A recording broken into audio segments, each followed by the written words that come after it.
తాకట్టులో ఉన్న బంగారాన్ని విడిపించి ఆ రోజు ఆన్లైన్ రేటుకే మేము కొంటాం. Sharma gold company. నమస్కారం, వెల్కమ్ టు సుమన్ టీవీ. నేను గీతాంజలి. అక్టోబర్ 2వ తారీఖున సూర్యగ్రహణం ఉందంటున్నారు. ప్రత్యేకించి భారతదేశంలో ఎక్కడా మనకి కనిపించదు కాబట్టి నియమాలు ఏం పాటించక్కర్లేదనేది కొంతమంది చెప్తున్నారు. అయితే వేరే దేశాల్లో ఉన్నటువంటి వారు, ప్రత్యేకించి భారతీయులు, వారేమైనా నియమాలు పాటించాలా, లేకుంటే గ్రహణం ఉన్న సమయంలో భారతీయులుగా ఇక్కడ మనం చేయవలసిన పనులేమిటి, వీటి గురించి తెలుసుకుందాం. వివరించేందుకు ప్రస్తుతం మనతో పాటు ఉన్నారు భద్రకాళి పీఠం వ్యవస్థాపకురాలు సింధు మాతాజీ. వారితో మాట్లాడదాం. నమస్కారం అమ్మా, ఎలా ఉన్నారు? బాగున్నాను అమ్మ. అక్టోబర్ 2వ తారీఖు అమావాస్య, ఆ రోజున సూర్యగ్రహణం ఉంది అని చెప్తున్నారు. అసలు భారతదేశంలో అసలు ఉందా, కనిపిస్తుందా మనకి? లేదు, భారతదేశం కాకుండా ఇతర దేశాల్లో మాత్రమేనా? అమ్మ, మొట్టమొదటిగా సూర్యగ్రహణం అంటే ఏంటంటే, సూర్యగ్రహణ సమయంలో నెగిటివ్ ఫోర్స్, దుష్ట శక్తుల ప్రభావం అనేది సర్వసాధారణంగా భూమి మీద ఎక్కువ ఉంటుంది. అది సూర్యగ్రహణం కావచ్చు, చంద్రగ్రహణం కావచ్చు, రెండు గ్రహణాలు. ఎందుకంటే ఆ వెలుగు, ఆ శక్తి, దివి శక్తులు క్షీణిస్తాయి ఆ టైంలో. అందుకే ఆ ప్రభావం అనేది గర్భాలయాల్లో పడకుండా క్లోజ్ చేస్తారు, డోర్స్ ఎక్కువ. ఇంకొకటి ఏంటంటే, ఆహారం మీద ఆ ప్రభావం పడుతుందని దర్బలు వేస్తూ ఉంటారు. ఆ టైంలో తినకూడదు అంటారు. ఎందుకంటే నెగిటివిటీ, ఆ నెగిటివ్ ఫోర్స్ అంతా మన గర్భంలోకి వెళ్తుంది, జీర్ణం అవ్వదన్నమాట ఫుడ్. మనకు ఆ టైంలో జీర్ణం చేసుకోగలిగిన శక్తి అనేది చాలా తక్కువ ఉంటుంది. దీన్ని ఎలా ప్రూవ్ చేయాలి అంటే, అదొక ఎనర్జీ, నెగిటివ్ ఎనర్జీ. అంటే దాన్ని మనం దివ్య దృష్టితో చూడొచ్చే గానీ సైంటిఫిక్ వాటితో మనం చూడలేమన్నమాట. గ్రహణం సంభవించినప్పుడు వచ్చేటటువంటి నెగిటివ్ ఫోర్స్ ఇది ఉంటుందా, మేము భోజనం తినేసాం చూడండి, మాకేం కాలేదు అంటూ ఉంటారు. హ్యూమన్ బాడీ తింటూ ప్రూవ్ చేస్తూ ఉంటారు. కానీ అప్పుడు తింటే ఏం కాదు. ఏంటంటే అది ఎనర్జీకి సంబంధించింది కాబట్టి, మనిషిలో ఉన్నటువంటి ఆరాస్, హ్యూమన్ బాడీకి ఎనర్జీ బాడీ అనేది ఒకటి ఉంటుంది. ఆ ఎనర్జీ బాడీ అనేది వీక్ అవుతుంది అనమాట. వీక్ ఏంటంటే కొద్ది రోజుల్లో వాళ్ళు సఫర్ అవ్వడం అనేది స్టార్ట్ అవుతుంది. అంటే హెల్త్ చూపించకపోయినా తర్వాత వాళ్ళకి సిక్ అవ్వడం, హెల్త్ ప్రాబ్లమ్స్ రావడం అనేది జరుగుతుంది. సర్వసాధారణంగా ఈ గ్రహణాల సమయంలో ఏంటంటే గర్భిణీలు బయటకు రాకూడదని చెప్తూ ఉంటారు. ముఖ్యంగా చెప్పే నియమం అంటే వారికేనమ్మా. కనీసం కొంతమంది అయితే బయటకు తిరగటం సంగతి పక్కన పెడితే, ఒక గదిలో ఎక్కడా కూడా ఆ రేస్ లోపలికి రాకుండా మొత్తం క్లోజ్ చేసుకుని ఒకవైపుగా తిరిగి ముడుచుకుని పడుకోండి అని చెప్తారు. నిజమేనా? ఇలానే ఉండాలా? ఖచ్చితంగా ఉంటుంది. ఎందుకంటే గర్భిణీలు ఎందుకు ముడుచుకొని పడుకోమంటారు అంటే, ఆ రేస్ పడినప్పుడు సెన్సిటివ్ గా ఉంటుంది వాళ్ళ కణజాలాలు. ఆ జీవం అనేది ఉత్పత్తి అవుతూ ఉంటుంది. ఆ జీవం ఉత్పత్తి అయినప్పుడు ఆ రేస్ యొక్క ప్రభావం ఆ బేబీ తట్టుకోలేదన్నమాట. అలా షేప్స్, అలా బోన్స్ అన్ని పెరుగుతూ ఉంటాయి. అది బ్రెయిన్ మీద ఎఫెక్ట్ చూపిస్తుంది, ఎదుగుదల మీద ఎఫెక్ట్ చూపిస్తుంది. కాబట్టి మన పెద్దవాళ్ళు రావద్దు అంటారు. ఇంకొకటి, భోజనం ఆ టైంలో చేయొద్దు అంటారు. ఎందుకంటే గర్భిణీలు డైజెస్ట్ చేసుకోలేరు, నార్మల్ గానే తినలేం ప్రెగ్నెన్సీ టైంలో. కాబట్టి అలా ముడుచుకొని పడుకోండి అంటారు. దర్భని వాడతారు. ఆల్రెడీ వండిన కూరలు ఉంటే దర్భని వాడతారు. దర్భకున్న స్పెషాలిటీ ఏంటంటే 24 hours వరకు దాంట్లో జీవశక్తి నిల్వ ఉండేలా చేస్తుంది. దర్భకు అటువంటి శక్తి ఉందన్నమాట. ఎలా ఉంది అంటే, దానికి ఒక సూపర్ న్యాచురల్ పవర్ ఉంది. కొన్ని రకాల మూలికలకి కొన్ని రకాల శక్తులు ఉంటాయి. అందుకే పూజల్లో దర్భను వాడతాం, పవిత్రం చేయడానికి. కాబట్టి ఆ భోజనాన్ని ఆ రేస్ నుంచి కాపాడి పవిత్రం చేస్తుంది. కాబట్టి గ్రహణ సమయాల్లో వాటిని వాడుతాం. కొంతమంది ఉపాసకులు ఉంటారు. ఉపాసకులు మంత్ర జపం చేస్తూ ఉంటారు.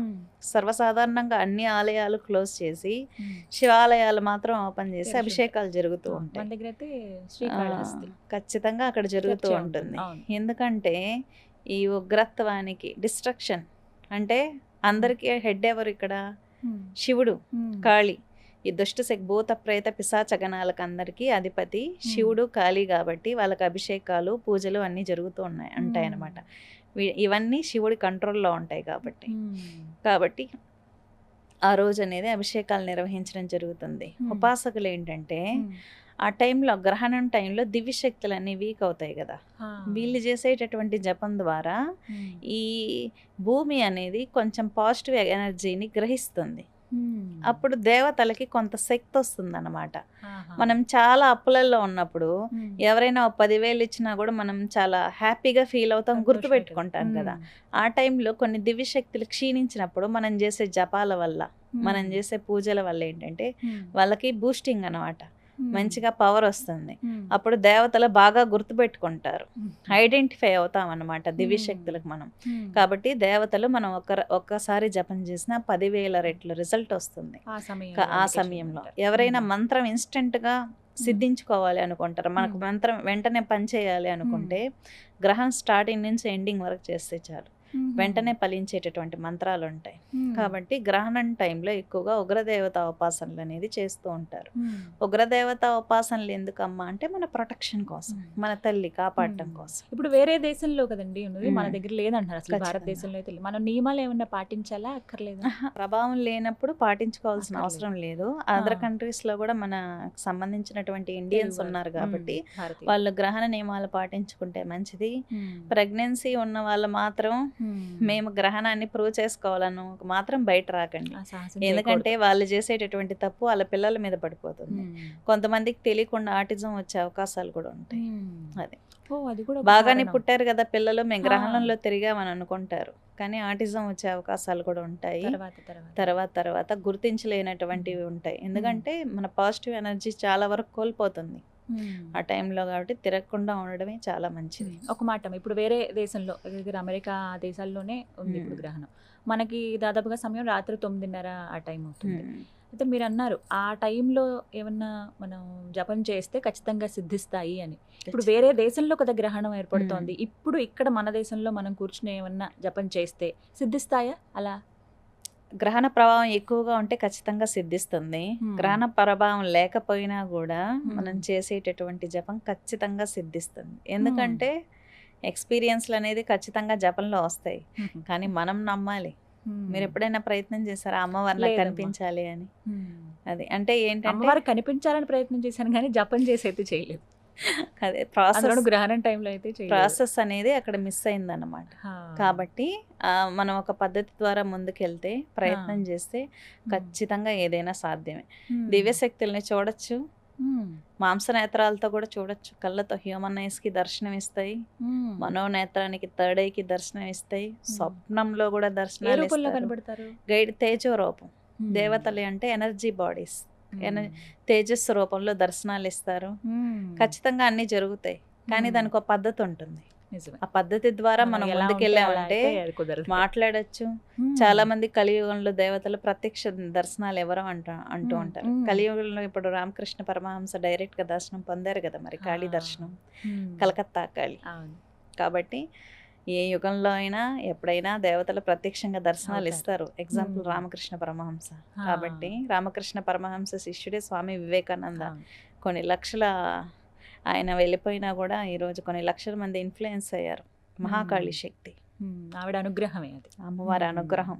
ఆయన గొప్ప కాళీ ఉపాసకుడు. అమ్మ మాకు సులువుగా సాధకులం కాకపోయినా, మేము అంతగా జపం చేసేది లేకపోయినా, ఏదన్నా ఒక చిన్న మంత్రమైన శ్లోకమైన గ్రహణం సమయంలో ప్రత్యేకించి ఇక్కడ మేము జపించుకోగలిగేది ఏమన్నా ఉన్నాయా? ఖచ్చితంగా కాళీ ఖడ్గమాల ఉంది. కాళీ ఖడ్గమాల గాని జపం చేసుకోవచ్చు. లేదు నామ జపాలు ఉంటాయి, అమ్మవారి నామాన్ని స్మరించుకోవచ్చు ఇబ్బంది లేకుండా. అమ్మవారి శ్లోకాలు ఉంటాయి, ఎన్నో నామాలు అమ్మవారికి, ఎన్నో నామాలు స్మరించుకోవాలి. కాళీ నామం జపించుకోవచ్చు. కొంతమంది ఏంటంటే ఎంతో మంది దేవతలు ఉన్నప్పుడు ఒక రూపం చాలా అట్రాక్ట్ చేస్తుంది వాళ్ళ మనసుకి. మెయిన్ థింగ్ బాగా నచ్చుతుంది. అవును, మీ మనసు ఎక్కడ నిలిచిపోతుంది? కనకదుర్గమ్మ ఖచ్చితంగా త్రిశక్తి స్వరూపాన్ని. కనకదుర్గమ్మ అంటేనే భద్రకాళి, భద్రకాళినే కనకదుర్గమ్మ అంటారు. అమ్మవారు యుద్ధం చేసే సమయంలో చివరిలో చంపేటప్పుడు మహాకాళి రూపం తీసుకుంటుంది, త్రిశూలంతో సంహరిస్తుంది అనమాట. కాబట్టి మిమ్మల్ని కూడా కాళీని అట్రాక్ట్ చేస్తుంది. అది మహిషాసుర మర్దిని అమ్మవారు. అవును, విజయవాడలో కొలువైన దుర్గమ్మ మహిషాసుర మర్దిని. అమ్మవారిని స్మరించుకోవాలి. ఈ విధంగా ఆ రోజున ఇలా చేస్తే చాలా ఎప్పుడు గ్రహణం వచ్చినా సరే ఈ విధంగా చేసుకుంటే చాలు. ఎక్స్పీరియన్స్ చాలా వస్తాయి. గురుముఖంగా చేస్తే చాలా మంచిది. అంటే అవకాశం లేని వాళ్ళు చాలా మంది ఉంటారు. ఇప్పుడు అమ్మవారి గురుముఖంగానే మనం జపించుకోవాలి. శివాభిషేకం చేసుకోవచ్చు, శివుడికి అభిషేకం చేసుకోవచ్చు, అమ్మవారి నామం స్మరించుకోవచ్చు. మెయిన్ జపానికే ప్రాధాన్యత. అప్పుడు కొంతమంది హోమాలు కూడా చేస్తూ ఉంటారు, కానీ మెయిన్ జపానికే ప్రత్యేకమైన స్థానం ఉంది గ్రహణ సమయంలో. అప్పుడు కొంతమంది లలితా పారాయణం చేస్తూ ఉంటారమ్మా, అలా చేయొచ్చు? లలితా పారాయణం, లలితాదేవి కూడా ఉగ్రదేవత, అందుకే ఆదిశంకరాచార్యులు శ్రీచక్రంలో కట్టేశారు అమ్మవారిని అన్నమాట. పారాయణ చేసుకోవచ్చు అప్పుడు. చేసుకోవచ్చు. ఏదైనా మనం మనసు పెట్టి భక్తితో భక్తితో పిలిస్తే అమ్మవారు ఖచ్చితంగా వస్తుంది. ఈ విధంగా ఆ గ్రహణ రోజున చేస్తే మంచిదంట. ఖచ్చితంగా. చక్కగా వివరించారమ్మా. నమస్తే.